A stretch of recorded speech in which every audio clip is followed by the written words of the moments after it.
Hello, everyone, and welcome to Right in Front of My Face, the podcast talking about big things happening right in front of us. I'm your host, Shannon Hull, and in continuing with this season's theme of pivots, this one hits close to home. Before I get into it, I have to tell you that I have some bias in this interview. Normally, I try to stay as neutral as I can because I know that there are two sides to most stories. But admittedly, I do sort of pick sides with this one. So there, I said it. Today, I'm interviewing Nathalia Gorosh, founder of the Pilates Hub here in the Green Lake neighborhood of Seattle. Nathalia and I aren't friends exactly, but I'm a patron of her business and have been for years. I know her work ethic and passion are unparalleled, and I know that her expertise in Pilates helped me heal from a huge surgery I had after the birth of my daughter. She knows her stuff, and her cues and guidance were instrumental in my healing. I've witnessed and benefited from it. So I'm invested in her success for sure. I knew Nathalia was pregnant and was excited to see her become a mom. Her studio was run by both her and her partner, so I knew she'd be taken care of during her recovery from birth and get to take a maternity leave. So I was needlessly extremely surprised to see her social media when I knew she was supposed to be giving birth and enjoying some postpartum recovery. Instead of resting with her feet up, she was opening a brand new studio. I remember feeling really proud of her, but also having so much empathy for starting a new business during that time of life. I was a mess after the birth of my daughter, and here Nathalia was painting walls with her newborn strapped to her. What grit. About 6 months after the Pilates Hub opened, my oldest went back to school after 6 months of homeschooling. To celebrate, a friend and I decided to do something healthy with our time instead of drinking wine and signed up with an instructor at the Hub to do private duet sessions once a week to celebrate making it through homeschool. As a side note, many of you may have heard my episode with my instructor, Adia, but that's another story. If you haven't heard it, go back and listen. She's a wellness coach and she's amazing, but I digress. After a few sessions, I saw Nathalia at the studio and she took me through the journey she was forced to take in opening this new studio. I use the word forced in a meaningful way here. She was forced to take control of her own destiny and listen to her own voice just after COVID hit. And her road has lessons for all of us about trust, both in trusting a partner, but more importantly, in trusting yourself. I am so excited to welcome you on today. This has been an interview that I've really been looking forward to. I would like to introduce Nathalia Gorosh to the podcast today. And again, in the mode of full disclosure, I have known you peripherally for a pretty long time now. Yeah. I think about 5 years. Yeah. Nathalia is the current owner of a wonderful Pilates studio in Seattle called the Pilates Hub. I found the Hub post-pandemic when my friend and I decided that we were going to do something healthy for ourselves when the kids went back to school in January. Instead of just drinking, we were like, let's actually do something that's going to make ourselves feel better. And we decided Pilates was going to be it. And so I found your new studio and we signed up to take duets, and what it has added to my life in the last year, I can't even count the blessings that Pilates has brought me, just in the form of being out of pain, finding camaraderie, all of it. And it's all through the Pilates Hub, which is such a special place. I knew you though before you owned the Hub, when you were co-owner and co-founder of the Seattle Pilates Collective. Correct. You had bought the studio from a friend of mine, and I loved the way you taught. I loved the way you celebrated movement. You were so passionate about it when I met you at the collective. You have that fire and that magnet, and it just is really inspiring. So I want to take my listeners through your journey of kind of the last few years, because this whole season is focusing on people who have had to pivot during COVID and who have built something really, really beautiful. And that is you, Nathalia. And you built the Pilates Hub all during the pandemic. I think, when is the year anniversary? May 16th, 2022. Yeah. So it hasn't even been a year yet that you've created this sacred space. So let's talk about you first. Then we're going to talk about why you had to pivot, because it wasn't necessarily your decision to make this pivot. It was kind of decided for you. Correct. And then let's talk about how that phoenix rose from the ashes. So let's start where we start usually, and let's talk about you, where you're from. Give me a little bit about your background and how you came to even find Pilates. Yeah. So I have always had a love for movement. I was a dancer in my early days, and then I found my way to yoga.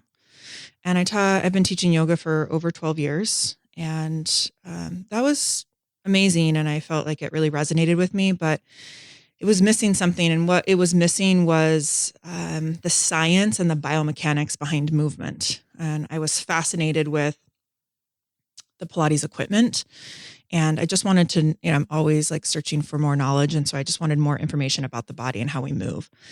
So I found my way to Pilates. And at this point, I was living in Las Vegas. I had just finished up school and was teaching Pilates there, and then decided that I wanted to venture off into the culinary arts. So I went to culinary school in Santa Cruz, moved up to Santa Cruz. I know that about you. Well, this is why I love you. So I was a private chef and worked as a sous chef at a restaurant for a while. And while I was going through school, I was teaching Pilates. And I found this studio, a small studio called Monarch Pilates in Santa Cruz, owned by Sandy Novembre. And she just so happened to be going on maternity leave when I came in. And so I just like got all of her clients, and I got to basically run her little studio and teach for her under her wing. Like, she really was a mentor for me, and she has been a mentor for me for a very long time. And I think I am the teacher I am because of her. And it was at this point that I really figured out that I wanted to own a studio. Like this, just experiencing, this was such a valuable experience for me that, and I got to see how happy she was with her life with the studio and teaching movement, that I was like, this is what I want to do. So I met my husband and I moved back to Las Vegas, and then we got married and we decided to travel around the world for about a year. We did about 27 countries in this very such a nomad. I love it. Very extended honeymoon. And we took movement classes like in so many different countries. And it was just fascinating to see how different cultures ran studios, how they taught movement, the aesthetics of it. And I just kind of filed this all away as like inspiration for one day when I did something. And then we found ourselves in Seattle. We actually landed on Bainbridge first and worked at a yoga studio and a PT clinic teaching Pilates. Husband was commuting into the city to work. And so we decided that we should move to Seattle. And so we found ourselves here. So I want to back up just for a second and interject, because what you're saying about Pilates and movement is one of the reasons I was so drawn to you, because I came to Pilates after I'd had a huge abdominal surgery. And I was pretty well debilitated. Mm-hmm.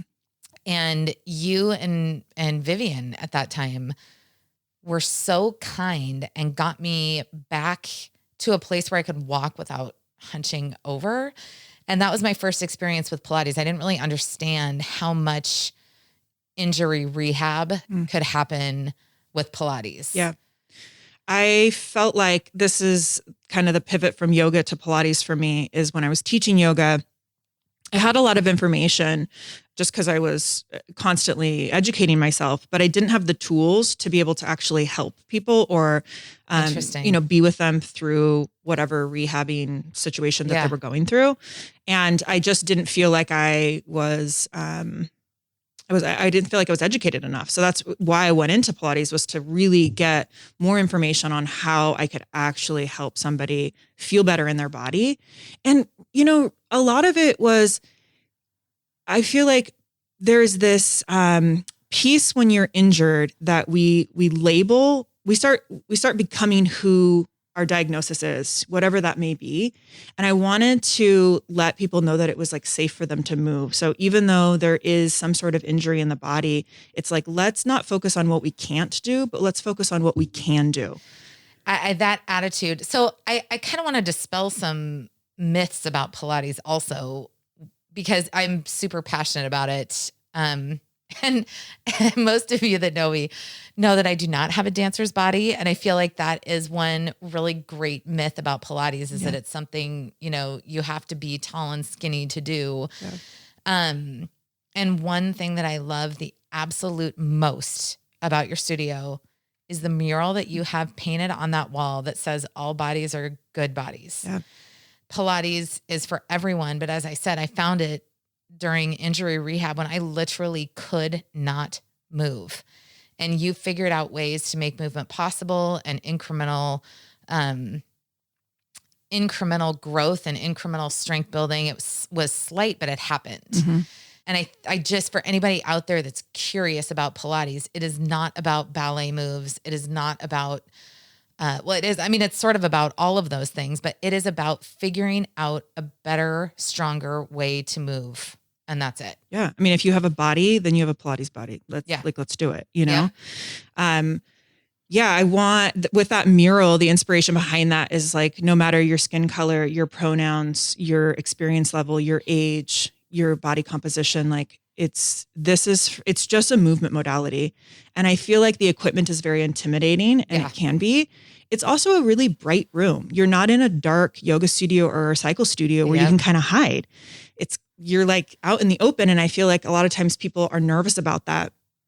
I think that what we do really, really well is that I want people to feel super welcome, and that I'm excited when somebody hasn't done Pilates, because I want to share with you something that I love so much. And I think that sometimes we see this in Pilates studios as like, if you don't have a Pilates experience, it's kind of, I don't know, there's not this, I don't have a word for it, but I want people to be excited to get on the equipment and move and learn something new. Yeah. And if you are injured, then there are definitely ways that we can work around. I'm not a doctor. I can't solve all of your issues, but there's a lot of things that we can do to make you feel better. Yeah. And that's what I want to focus on. So I'm sorry I derailed, because I get really excited about it too, but I just more wanted to say this is how I found it. And that scientific kind of response to movement is something that Pilates brings to the table. Yeah. So continue. Yeah. We left off at you finding yourself on Bainbridge. Yes. So then we moved over to Seattle because my husband was doing the commute, and I worked for a few studios here in Seattle, and there just was always something lacking to me, whether it was the relationship or the lack of relationship between the owner and the instructor, the cleanliness, how the studio was run, or how I was paid or valued. I always felt like I was undervalued as an instructor. Interesting. And sometimes I think people think that it's cute, you teach fitness kind of thing. And I do so much more than that. And I felt like I wanted to create a space that I wanted to work for. I wanted to create a space that as a client, I would have wanted to work out at and move my body. So I just kind of took note of all of these places that I worked for. And I was like, I think I can do this better. So I was new to Seattle, so I didn't really have like a really good pulse on the Pilates community here, which I then found my business partner, and him and I became fast friends, and he was well rooted in the Pilates community. So I felt like he'd be a good partner to, open up a studio with, but we became fast friends, and we really shared very similar views on how we thought movement should be taught, how a studio should be run, similar views on just movement itself. Okay. And so we decided that we would open up a studio together. So you bought a studio that a good friend of mine owned. I took over the lease. Okay. Yeah. Took over the lease of a Green Lake space, and then we opened up a second location in Ballard, which was a smaller spot. We quickly outgrew that Ballard spot and went into a very large location. So then we had two locations, Ballard and Green Lake, and we're thriving, super successful, had a really strong community base, had lots of instructors.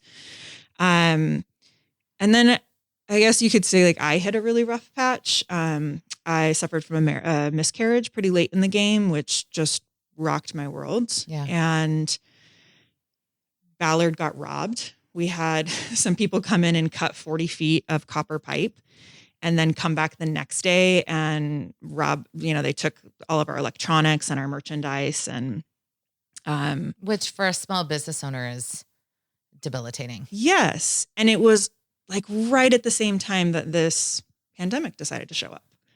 So I think that all of this just kind of coming together was a very big sign of, my husband's a emergency doctor on the front lines. And it was just like all of this stress that was happening that we just decided we should just close down Ballard and focus on one studio. The pandemic was raging at this point. And so we closed Ballard and we kept Green Lake open. And I mean, we had to shut our doors for, some time, but we had these clients that kept our lights on, even though our doors were closed. And I will be forever grateful for these people. But even during this, when we were able to slowly open up, we were still super successful. We were still really busy. And we were preparing a letter of intent for a bigger location in Green Lake that we were going to expand. Yeah. So you're moving forward. Yeah, we were still moving forward. But during this time, I just felt this pull from my business partner and the business. Again, we were friends and I felt this distance. And I was solely running the studio at this point. I didn't really have much support from him. And it got to the point where I finally needed to ask about it. And I asked him what was going on. And I was told that if I wasn't in his inner circle, I basically didn't exist. So it was at that point that I was realizing I was on my own and I probably should get ready for whatever is about to come down the pipeline. Now, are you pregnant again at this point or no? Yes, I am pregnant at this point. Okay. Yes, right. So you're pregnant again, mm-hmm. which I imagine was really hard. Yeah. I mean, very scary. Right. So you're terrified. There's a pandemic, which is also terrifying when you're pregnant. I don't know, but I can sure empathize with that. Mm-hmm. You've got this studio that's doing well still, despite everything that's happening, and a business partner who's not communicating. What's your headspace at this point? Just keep swimming. I'm just trying to keep my head above water. I think the scariest, I kind of, with the business, I kind of was like, this is running itself. It's fine. I have really amazing instructors and a really great community. I was more at this point because my world had been so rocked from a miscarriage and having this roadblock in starting a family. And then my husband working on the front lines and being a small business owner. I feel like I was more stressed about what does this mean? I need to really buckle up and just be at home because I can't get this because I'm pregnant. Right. And my husband is working with people that are positive COVID cases all the time. And it's like, it was just the unknown of everything that felt really scary. I was just trying to really survive, I guess, at this point. Very stressed and anxious. So keep going with this. Like you're in fight or flight kind of pregnant. Fight or flight. That's great. Exactly where I'm at. So at this point, it was the week before Christmas or the week of Christmas. I'm 9 months pregnant and I get notified that my business partner wants out of the business. And so I just, as a mom, I hear this and I distinctly remember where I was at with both of my pregnancies 3 weeks before. Mm-hmm. And I wasn't the breadwinner for my house and I didn't have my own business that I was trying to sustain. And I was nesting. You are in that zone where you are planning for the next 3 months. You're just trying to dig your heels in and get through the last 3 weeks of your pregnancy, which are difficult. And I'm picturing getting that notification, basically a divorce. You got served divorce papers. Yeah, right. How do you feel? What does your body feel like when you open that envelope? I think my heart sank. There's actually two different feelings.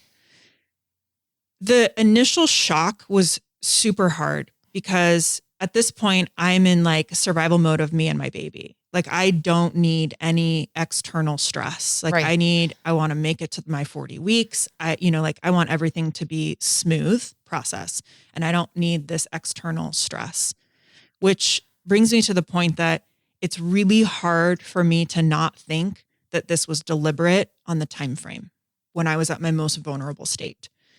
And, at the same time, there was almost a relief Yeah. because I was running the business on my own. I wasn't receiving much help or feedback on anything. And that was getting taxing. And I had also gotten everything lined up to take a maternity leave. I had, employees lined up to people to take my clients, and how the studio would be run for the next, 3 to 5 months of while I was out. So there was a lot of work on the front end of that to make sure. And then all of a sudden receiving this news, I was like, oh shit, I don't even know what's going to happen. So it got messy, tens and thousands of dollars on lawyer fees. And this is a person who was your friend. Yes. Yeah. There was a friendship there. And the weight of knowing all of this information on my shoulders and not being able to tell my teachers or my clients about what was going on was extremely difficult. And even though I was in this mode of like taking care of myself, like I was still thinking about my employees and my clients, because again, these are people that kept our lights on when our doors were closed. They were continuously supporting us during this pandemic. My teachers were there for us.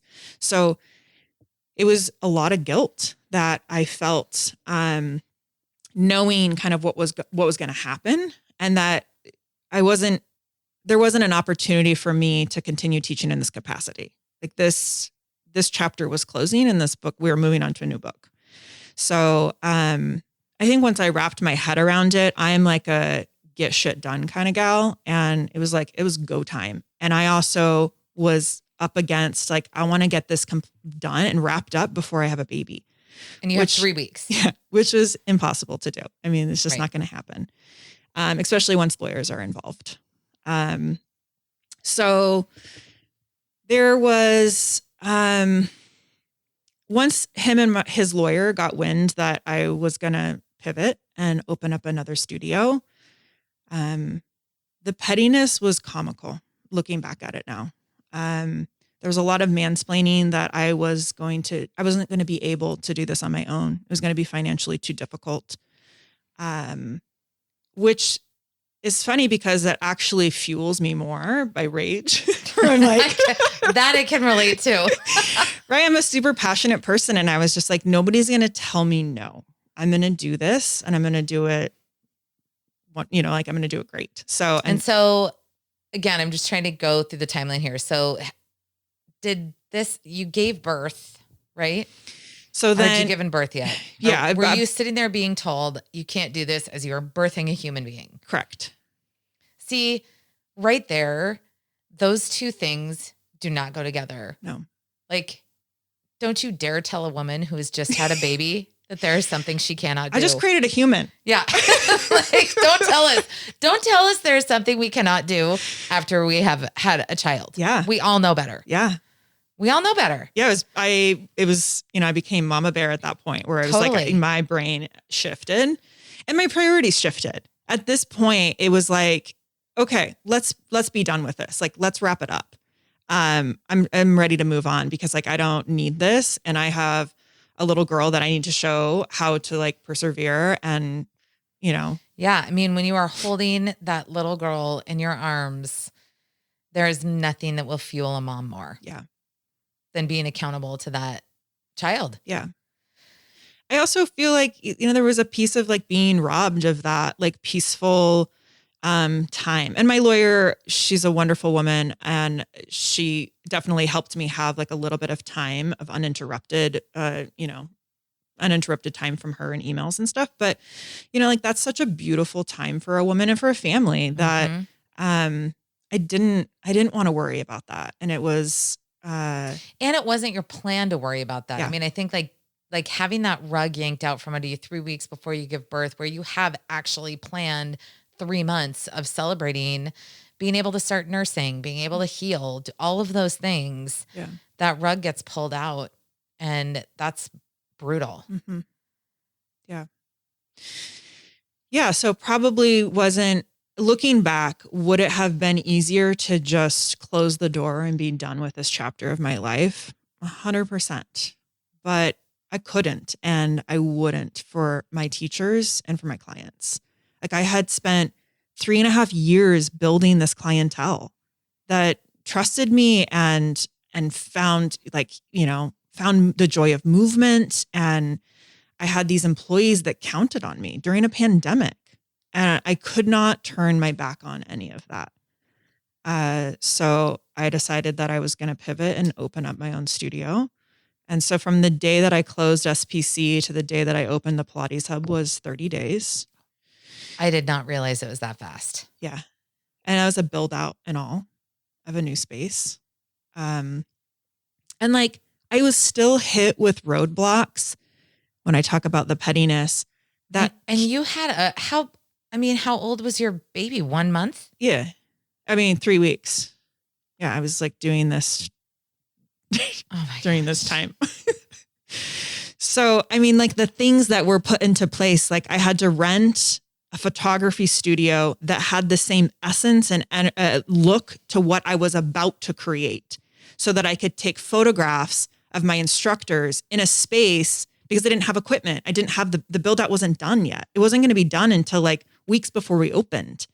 So there was so much thought into this. My Ashley with IMG Design, who did my website, like, she is the most badass woman and just worked with me so quickly to create a whole website that would feel like the studio, encompass it online, but I hadn't created it yet. So we were, as long as we were creating it together, and I was trying to get her to feel the essence of it. Now, the interesting thing to me is I just, from my own personal life, find that when you build with intention, you manifest better, right? Instead of going in thinking, I don't know, we're just going to do this thing. Yeah. Even we built our house. We tore our house down and built a house. And I sort of forced us to have the process of doing a mission, vision, values for our home. Mm-hmm. Was there a difference to you going into that build out kind of with intentionality versus how you started SPC? Yeah, I have always been like a go-getter and a dreamer, and I don't want to say a planner, but like, this has like always been in my head. And, even though I was part of SPC, it wasn't all of me. Right. And there were things that I couldn't do, things that were, like, it was a partnership. So there was only so much I could do that was me. And now that I'm out of it, I realize, like, wow, there were so many things that I wanted to do and how I wanted it to feel and be created that wasn't allowed. And now with this, it was like, it was all mine. I got to create whatever I wanted to. And so even though sometimes I feel like that can be very scary to do because it's endless of what you can do. I was just sitting here thinking, like, how do you pick? Yeah, but it was like, I've been teaching movement for over 13 years. I have gone to all of these studios abroad, and I've worked at a ton of different studios. And so, again, like, I just filed all of this stuff away, and, I pulled out like a document of like names that I've always loved, wanted to create mottos that I liked, playlists, color themes, all of these things. And the space and the color theme with it, I grew up in the desert. I grew up in the Reno Tahoe area. And then I spent so many years in Las Vegas. And even though I love Seattle and the greenery and the weather here, it's like the desert is my home, and that warmth and those colors just feel like coming home to me. And so that's the where the hub kind of got its color themes from. Well, that's the vibe. And when I was like doing my research, I was reading your bio, and I was like, oh, it's totally a desert vibe in there. Yeah. It all really came together. Yeah. For sure. So I do have a question, because knowing what I know, And when we found the hub and I had kind of heard the story and I was angry. Yeah. I walked in and I was like, this is so beautiful. And I'm so pissed off.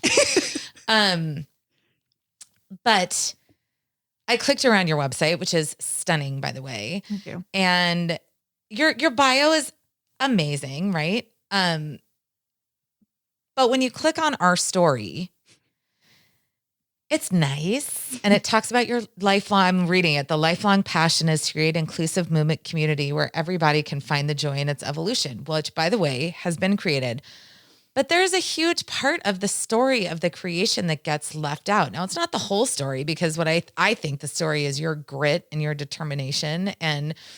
But why do we edit these things out? Mm-hmm. Tell me about that choice. Yeah, that's a good question.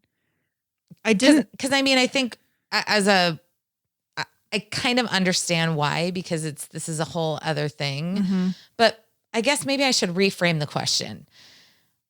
Was it a difficult move for you to open the studio and then not tell everybody why you opened it? Yes. And with that, I can honestly say, and it almost brings tears to my eyes to think about this, because I almost felt like it was a failure. And it wasn't at all. It was such a successful studio. And yet I felt like the rug was ripped out from underneath me, and that it just like crumbled. It just disappeared. And so there was almost a little bit of shame in the fact that was no longer. Interesting. I when we opened with a bang. Like, we were well received. Yeah. And we, it was a studio. And not many people knew who I was. I was brand new to Seattle, and we opened up 2 studios. So it was, I think my pride, was like a little, that was hard for me to sit with. Something that I spent so much time creating it wasn't my choice. Yeah. I was told that this is no longer part of your life and this is going away. So that was very hard. It's jarring. It is a death in every sense of the word. Yes.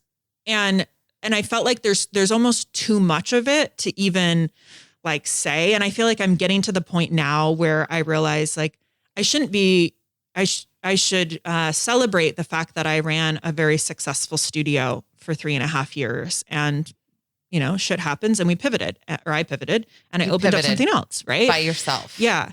But, and it's funny. I think that there are definitely clients who come into the space and are like, everybody knows everybody, and this team seems so close knit. And then when people find out through other people or whatnot that, oh, I ran this other studio down the street, basically, it's like, oh, but so there is a piece of me, and I'm so excited to share my story right now with you, because there is a big piece of it, and the hub would not exist if none of this happened. So exactly. I can honestly say that I am disheartened and I'm disappointed the way that this all unfolded. It did not have to be this way, but I am so extremely thankful and grateful that it did, because I know I'm exactly where I'm supposed to be. I'm extremely happy where I am. I'm so happy with the hub. Like, it brings tears to my eyes watching clients and teachers walk into that space. It's, we're so well received, like opened up, and classes are packed and waitlisted. And it just, for me to sit back and be like, I did it. Because my personality is like, I got on that treadmill and I just ran, and I still feel, and for multiple different reasons, having, becoming a mother and coming into this new relationship with her and trying to figure that out, and the business and all of it. I just feel like I really haven't gotten off the treadmill yet. And the pandemic is a big piece of it. I can't just like peace out and go on a vacation. So I haven't had a lot of time to sit and maybe process or just like relish in it. And it's slowly happening, but I'm just so, I love the hub. It's such an amazing feeling, and I have to stop and look at myself in the mirror and be like, you're awesome. And I'm really proud of what you did, because that was crazy. It was crazy. And I think, the interviews this season, the theme is all like, I built something amazing and I was able to pivot and kind of still function during this time. But the interesting piece to your story is that a lot of people chose their path, right? And said like, no, this is my intuition. Like I'm doing this for myself and I know I can do it. Mm-hmm. What to me really resonates with most of us and is relatable is that, you know, this pandemic happens and you have no choice but to pivot, right? Yeah. And that rug does get yanked out. Hey everybody, John Gorosh with Element Mortgage here again, and we're still dealing with a pretty crazy real estate market, especially on the lending side. Interest rates are still incredibly low. So if you have not had an opportunity to refinance your current home yet, what are you waiting for? Rates are great. Reach out to us. We'll be happy to provide you your options. Secondarily, our homes are all increasing in value. Great chance to potentially tap into some of that equity by utilizing a cash out refinance option. Again, the rates are still incredibly low on that, and you've got an opportunity to tap into the equity for either home improvements, maybe some debt consolidation, whatever that additional cash may be beneficial for. Last, if you're buying a home, you've probably seen the news. It's crazy out there. The market is hot. What's going to be incredibly important is that you have a lender that can help you navigate this process by explaining what's going on, how to strategically position your offer so that it's accepted in a market where sellers are getting multiple offers on properties. And at Element Mortgage, we're happy to do that. We're licensed in 49 states. Sorry, New York. Unfortunately, we're not able to assist, but please reach out to me, John, Jon.Gorosh, Grus at elementmortgage.com or 206-954-4787. John Gorosh, NMLS number 1108421. Element Mortgage is a division of American Pacific Mortgage, NMLS number 1850, equal housing opportunity. You and I talked about too before, because I mean, for the listeners, we do pre-production calls where we kind of suss out our ideas. But I just kept coming back to like this image of a mother lion being told that she can't go out and hunt. Like you'll never be able to feed that little cub. Mm-hmm. Like you can't do it. Somebody actively, we call them in corporate training, anti-sponsors, right? Somebody who's actively working against you. Mm-hmm. And so you did have somebody working against you, trying to mentally mess with you and say, like, you can't, like, this would be crazy for you to do this. Yeah. Yeah. Right. And you had that extra piece of having to ignore somebody who is trying to get in my way, trying to get in your way. Yeah. Talk to me about that. I mean, I think when they got wind that this was happening, it was like trying to throw up every roadblock possible for me not to do this. And again, like I said earlier, like that almost fuels me more because. Did that give you a sense of power though, in one way to say like, you don't want me, why are you so afraid of me doing this? Like if you don't want this anymore, like I'm like making a circle with my hands. Yeah. Like if you don't want this thing that we have, then why do you not want me to have it by myself? I think it's because they knew how successful we were. And they knew that like, this was even though you don't want to be a part of this anymore, this is still super strong. And it was like, I don't know, like if you can't have it, I don't want anybody to have it. You know, it was like one of to me, it was like that mentality of like, you don't want it, and then I'm going to ruin it for you, and you can't have it either. But it was like, it had been silly for me to just walk away from this. It was like, I had people counting on me and liked that. Yes. And enjoyed that and relished in it. And it was so odd to me of why, again, like I say, it didn't need to be like this because we were a thriving studio that, like, I think they were nervous about what I was going to create and that I was going to keep these employees employed and I was going to keep our clients moving. And so it was kind of, you know, to be honest, it was like he was 1 foot in and 1 foot out. Like he wanted it to happen, but he didn't want it to happen. And I will never understand his mindset in that. And that was hard for me to, like, if you don't want it, then go away and just let me, out. Yeah. Then just let me continue doing this.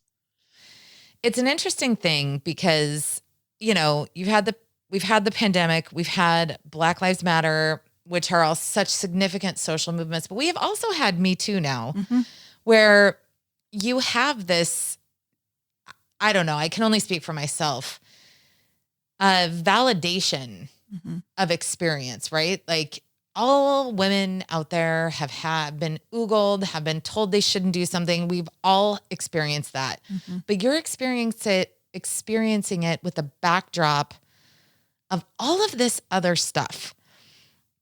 And I find that fascinating too, where you're giving birth, you're getting a business divorce, all of this stuff. Was it easier for you to pay attention to your own intuition, knowing that all of these other things had happened? Did that play into it at all, the social climate, you think?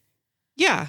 Again, I think that like fuels it. It's like, well, I need to prove to other people, other women out there, I need to show my daughter, like, this is what you do. Like, you don't just lie down and be like, have somebody tell you what's going to happen. Yeah. Like, you're right. I shouldn't do this. Yeah, I exactly. should just go home and we should just close the shop and be done. Cause that's definitely the easy way out, would have been to do that. But like, no, I'm not going to do that. And you're not going to tell me how my life is going to unfold. I've worked really hard to do this, and I'm going to continue doing it. It was like, when I was getting everything ready, website and stuff, it was like, getting everything ordered or, in order. And like, all of a sudden I try to get my Instagram handle of my business name, and it's miraculously taken. So, it was just like the most petty roadblocks that were put in front of me. It was like, it felt like the last resort of just like trying to get me to not do this. And I won't ever understand that. And to be honest, I don't really care. The point is, irrelevant to the situation. I pivoted again and changed my business name and was like, all right, fine. You have that. And I'll continue doing this. I feel like now, as somebody with so much visibility into how to run a small business, right? Now you can do it on your own. The culture comes from the owner's mind, right? Like, I think that is a lesson for all small business owners, is that the culture comes from the top down. But I want you to talk to me a little bit. I guess I would like you to visualize a young you out there listening to this podcast, wanting to start their own studio and starting a partnership, right? Thinking that's a good way to go. Like, what advice do you have for somebody out there in a situation like this? And the business doesn't matter. It doesn't matter if it's Pilates. It doesn't matter if it's, plant-based cleaning products, which is another focus of a different episode. But starting a business with somebody is a marriage. What would you tell yourself? Spend the money on getting a really good operating agreement and follow it. Because we spent money on an operating agreement for sure and had that in place. Didn't necessarily follow it in the way that maybe we should have during the business itself. Tell me what an operating agreement is. An agreement between the two of you of deciding when you decide to get rid of the business, how does that happen? Okay. Who is a manager? Who is, who's overseeing? Who has the say on things? Are you 50-50, percent ownership? Are you 51-49? But it really spells out these situations of how you're actually going to deal with it. It's sort of like a business prenup. Correct. Is what I'm hearing. Yes. Okay. So it lines up how you divide everything, how from tasks to management to everything.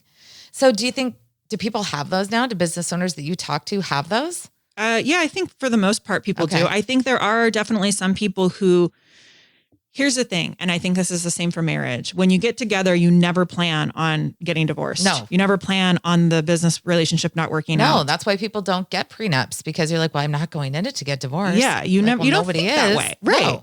And it's so hard to think of like, okay, at the time that I hate this person and shit goes haywire, what happens? How does it get divvied up? Do you just cut the baby in half? Do you sell it? How do you do that? And can you just leave? Can you just decide like, well, it's Tuesday and I don't want this business anymore? Or do you give each other grace periods? And that's all spelled out in the operating agreement. Interesting. So I recommend that if you are going to be in a business partnership, that you spend the money on getting a very good operating agreement.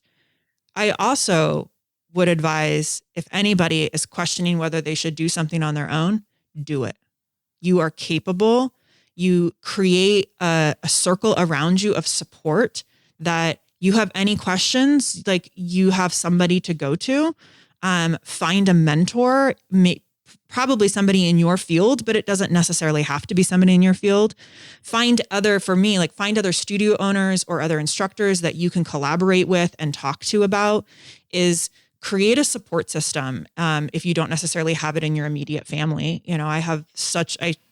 I laugh that I should have listened to my husband in the very beginning before I opened SPC. He told me I could do it on my own.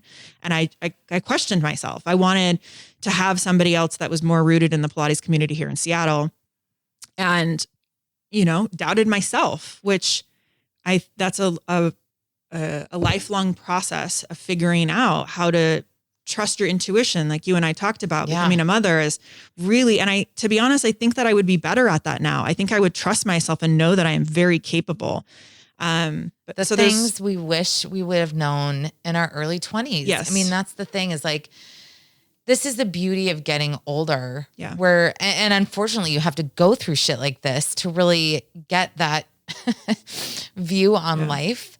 But for anybody listening, like, listen to Nathalia. Like, this is so true, where when you doubt yourself and people are telling you like, no, but for reals, you can do this. Like, you should do this. Let those voices take over when yours isn't. Yeah. Yeah. I think that it's funny too, because my personality, since I was a very young kid, and my siblings all talk about it, is that I was always just like, I'm going to do this and I don't care what anybody says, I'm going to do it. And sometimes to a fault, it probably wasn't the greatest decision on some things, but for a lot of things, it was really great and it led me to here. And for some reason, it was almost like I didn't trust that like internal voice at that point that and it would be interesting to like go back and see like, where was my headspace at that point? Why didn't I just like say, I can do this, I'm going to do it on my own? And, I always think the financial burden is huge. Like, that's scary for a new business owner, is like, that's a huge piece. And I think that a lot of people don't talk about that. Yeah. And it needs to be talked about. I think so too. You don't just get to open up a new business. Like, you have to have money or a loan or, some sort of capital to do it. So there's definitely a piece of that. But, I think that the tax pieces, or how to run a business, or how to create culture, or how to hire instructors or fire instructors, all of that, you can create a support system on and get help. And there's nothing wrong with getting help with people that are in your field. And I think that small businesses should be better at supporting other small businesses. Sometimes I feel like there's a little bit of a competition where we don't want to share information. Yeah. And we would all just be better at what we're doing if we all just helped each other out a little bit more. When you're looking for realtors, I think a lot of buyers are looking for a shark, somebody who's going to win them the absolute deal at any cost. Right. And I'm fairly certain that's not your philosophy, but I want you to talk about that a little bit. I mean, we do everything we can to prep our buyers and our sellers and make sure that they have all the information that they need to succeed in this market. But we are not sharks. We are your friends. We are those people that you sit down and have dinner with. We create these relationships with our clients because this is our full-time job. Both of us do this job together 24/7. So we really want to work with people that are fun to work with. We like to have fun. Jeremy and I have very different personalities, and we, appeal to a broad spectrum of people. But when it comes down at the end of the day, we want to make sure that our job is made easier by building this relationship with our clients so that they trust us. And relationships with people in general. And I know that, Cassie, because of the number of podcast guests you have brought my way. Right. And these people all rave about you. You and Jeremy are connectors and you are compassionate. Reputation is everything. And for us, networking is what I love and do best. And if I'm writing an offer for a client and I know that listing agent on the other side 50% out of the time, it means I have one-upped a little bit my client's offer. Because at the end of the day, the buyer is going to write the best offer they can write. And sometimes it's that relationship that will get them, past the second door where they may not even get that call back the first time. It's a little bit like Hollywood, actually. I think the the bottom line is trust in any relationship. And it's why I'm so excited to have you on board with Right in Front of My Face, because this podcast is about vulnerability and trust. And I think that's something that Johnston & Walker really brings to the table. Yeah, you're right. Agreed. Find out about this and more at johnstonandwalker.com. So talk to me a little bit about the community that you've built, because I feel like female business owners get a really bad rap because the common denominator is they are bitches who get shit done, right? Yeah, right. It is not my experience in life. Now, again, this is with the high level 43-year-old rear view mirror vision, but it really hasn't been my experience that women at this point in life are competitive. Mm-hmm. But talk to me about your relationships with your instructors and how that's all gone, because you have such a crew around you who believe in what you're doing. Yeah. I would not be here if it wasn't for each and every one of them. And I always have said that a studio or any business is only as good as their employees are. I can only do so much as an owner, and I set the tone and I set the culture for the space, but they're like the soul, like they're there all the time. And so I'm so thankful to each and every one of them for trusting me and being here. But I think it's really important that this is where I think I was an employee for many years at different studios. And I think that was really important because I learned what I didn't like as an employee, how I didn't, like the ways that I was being treated that I didn't like. And I promised myself that I would never do that. So opening up lines of communication is huge with your employees, is making sure that, I often do check-ins with everybody. It's like, how are you? Like, how are you personally? How are you in this space? Like, what can I do to make you happier? What can I do to make things easier? Like, what do you need from me? Like, just making sure that you don't just feel, especially in the Pilates industry, sometimes I feel like you come in, you teach, and you leave. And I don't want that. I want this to be a space that you can come and hang out and feel like it is your home just as much as it's my home. And so I brought all of my teachers along for the ride. Like, many of them saw the space being built up. They were all part of this like photo shoot. And, I wanted them to I didn't want them to just be in the dark about all of this. Right. I wanted them to be part of it. So I'm always all ears to like how I can be a better owner. How can I be a better mentor for them? And just because I'm the owner doesn't mean that I know everything or I'm better than them. Like I'm a lifelong student, and I take my classes from my teachers, and I'm constantly learning from them as well. So I think having that mindset is really important, and you'll be successful as a business owner if you are thinking through the lens of your employees. It is such sage advice.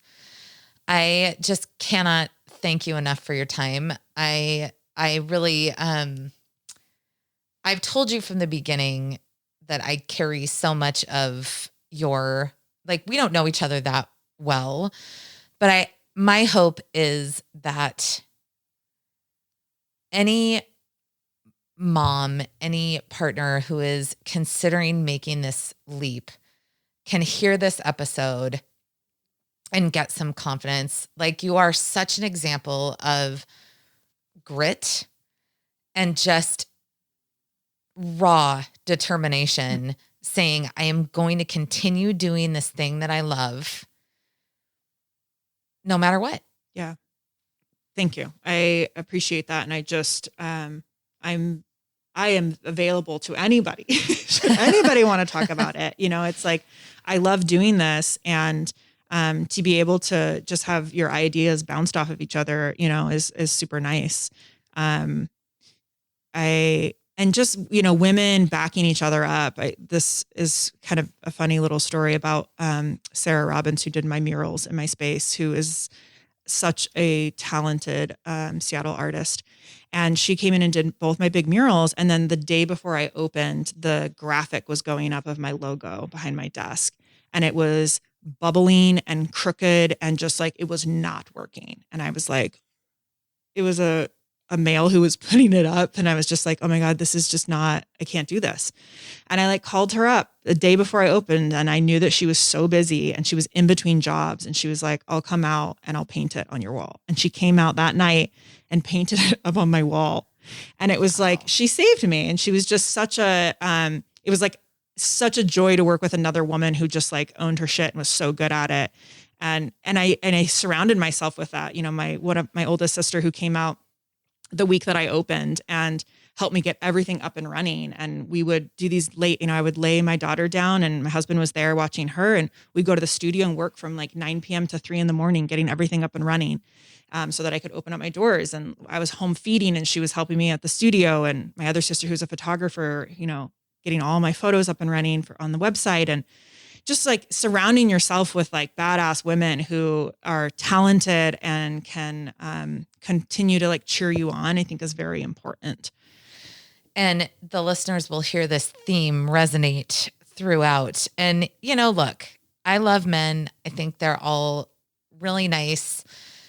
But again, this pandemic has brought out the fiercest warrior women spirit that I have ever experienced in my time on this earth. Yeah.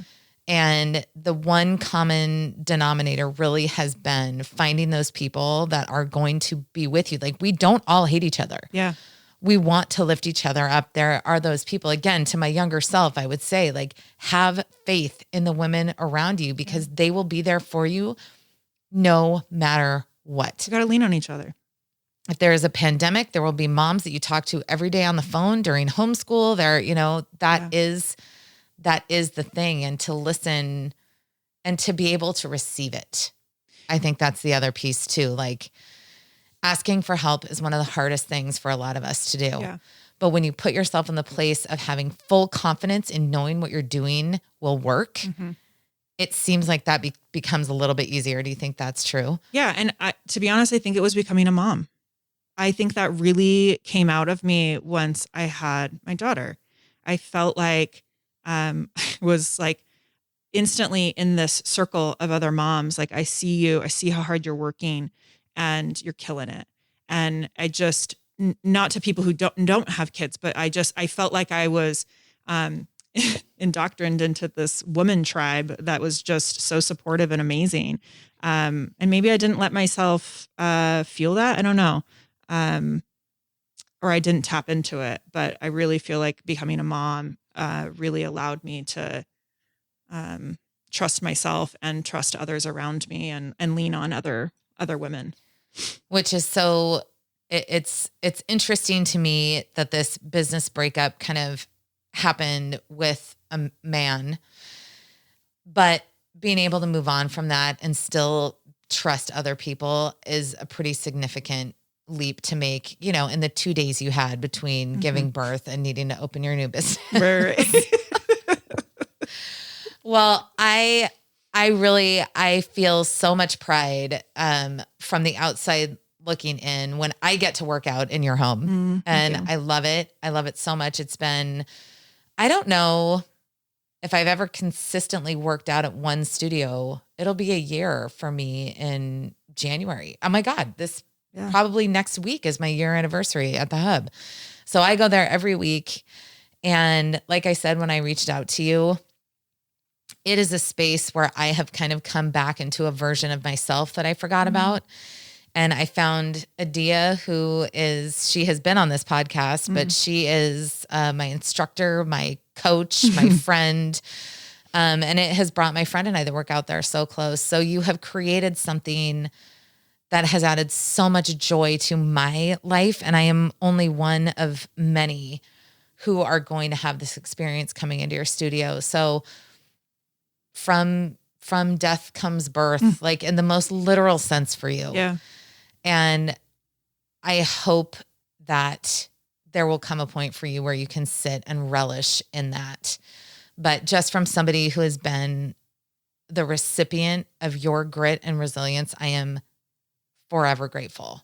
Thank you. And so I think I publicly want you to know that your efforts are making a difference, not only in my life, but for every person who walks through that doorway. We get that piece of you Thank you. and we can feel it. Means a lot to me. Your time means a lot to me. And again, like I decided to start this podcast hoping that it would hit one person an episode that took something away from this. So I hope that there are future business owners out there who can learn from your story, and thank you for telling it. I do want to end on, if you're willing to talk about it, why we decide to protect the people that hurt us. Because that's kind of a part of the Me Too story. It's a part of the editing, the literal editing of your story on your website. Mm-hmm. Can you talk to me a little bit about that decision? Because I understand it on a professional level, but now kind of coming out of it, how do you feel? I mean, you really brought to my attention that that's part of my story. I think that I just kind of like tossed that aside because it didn't matter. And I focused on what I was doing. I didn't need anything weighting me down or taking my mind away. And I knew what psychologically that did to me. So, it just would put me in a different headspace and I couldn't be there. So I got rid of it. But you have really allowed me to just like process and be like, this, I can own it. Like this is part of the story. But I think that the reasoning of editing it out was because it didn't matter. I didn't want any attention to him. I do want to bring attention to the space that I created and the success of SPC. And I think only a matter of time of, acknowledging that was, I guess it was messy. And I think that maybe society has created like it was messy. I didn't want people to know about it. So it was like, it was so deep. There was so much to it because there was a friendship and a business. And so I just like, didn't think it was worth people's time. So I've always trying to figure out how I can like wrap it up in a few sentences of what happened. But the reality is it's a story. It is a story. And the facts are facts. And there was a lot of difficult hurdles to go over. Yeah, I think this isn't about libel or talking trash. Like this is a factual, actual thing that happened. Yeah. But I just want, I guess, from a listener perspective too, because I think it is powerful to point it out. Like we as women feel this pathological need to protect the people that hurt us. Mm-hmm. And you're right. At the end of the day, it doesn't matter to your business because that will be successful no matter what. Mm-hmm.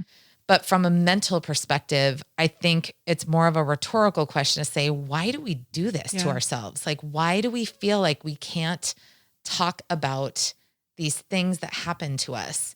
And so I kind of want to leave on that note of saying it's okay to talk about it. Yeah.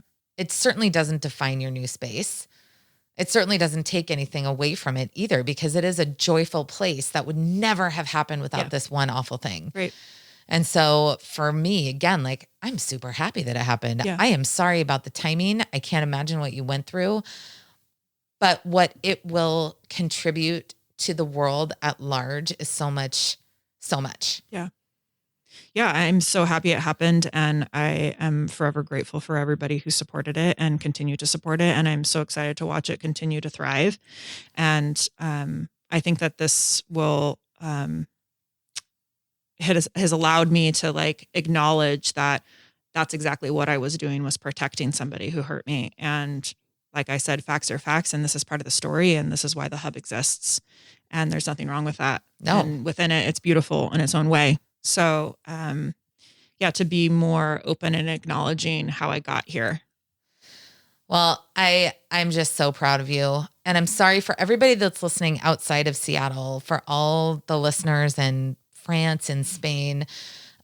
You can still find Nathalia and learn from her. Let's talk about all your social media channels. Yeah. So, Pilates Hub Seattle, you can find me on Instagram, and I do quick little videos and reels where if you're a movement person, you can enjoy watching those and getting ideas. And our website, pilateshubseattle.com. And your email is hello at PilatesHubSeattle.com. Find her. She will talk to you. She's really nice. Yes, please. Love to talk about it. And if you are in Seattle and want to try Pilates, I'll put all of these things in my show notes also. But give them a try. It really is for all bodies. And coming into Natalia's studio is about the most special place you could learn. We'll take good care of you. Thank you for your time. I know it is precious any time away from that baby girl. So thank you for giving it to all of us. Thank you for allowing me to talk about it. I have to confess that as a mother, this story was really tough for me to hear. I told Nathalia that I would carry her anger for her so she could focus on being a mom, and I still mean that. I think on some level I have a primal instinct to protect new moms. My respect for Nathalia and the team at the Pilates Hub knows no bounds. This is a group of ladies who have fight in them, and every time I walk into the studio, I feel her determination. I am so proud of Nathalia for sharing her truth. May we all let our daughters see the women that we can become under fire. Thank you for listening. Please share this episode far and wide and leave a 5-star review wherever you listen to your podcasts. Find me on Instagram at Right in Front of My Face, and remember to ask a few more questions to the people around you this week. You never know what's happening right in front of your face.